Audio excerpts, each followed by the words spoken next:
Méditation du 8 septembre, le doigt de savoir. Toute écriture est inspirée de Dieu et utile pour enseigner, pour convaincre, pour redresser, pour éduquer dans la justice. De Timothée 3, le verset 16. Apprendre à lire et à écrire est un droit dont jouissent aujourd'hui les femmes dans la plupart des pays du monde. Mais cela n'a pas toujours été le cas. Vers les 16e et 17e siècles, seules les reines européennes savaient lire et écrire. Extrait de Historia de las Reinas de España, trouvé sur librosmaravillosos.com. Les hommes refusaient que les femmes apprennent à écrire, sous prétexte que si elles savaient écrire, elles penseraient avoir plus d'autorité que les hommes et que cela causerait de sérieux désagréments. Ils estimaient que si elles savaient lire, cela suffisait, car non seulement il n'était pas nécessaire que les femmes sachent écrire, mais cela pouvait être préjudiciable à la société. Le jésuite Gaspard Hastet pensait que les femmes ne seraient pas capables de gagner leur vie en écrivant et qu'elles ne devaient pas prendre la plume comme les hommes. Aujourd'hui, nous pouvons citer une liste interminable de femmes illustres qui ont laissé à l'humanité un grand héritage par leurs écrits. Aujourd'hui, 8 septembre, nous célébrons la journée de l'alphabétisation qui vise à encourager les gouvernements et les autorités civiles à prendre des mesures pour que les gens apprennent à lire et à écrire, quel que soit leur sexe. L'une des façons de participer à cet effort est de trouver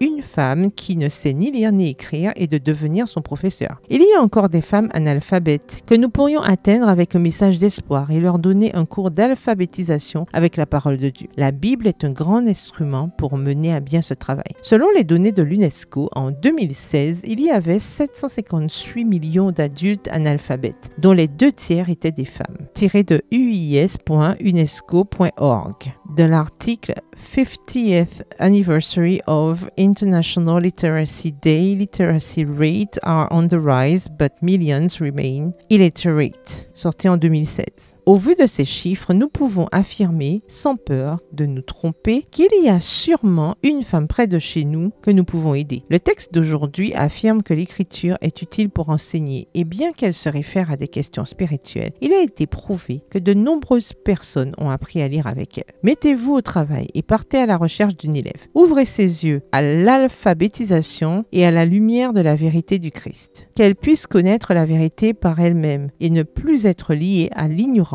et aux ténèbres. C'est une manière pratique d'évangéliser. PS, heureuse d'enseigner. Bonne journée, que l'Éternel vous bénisse.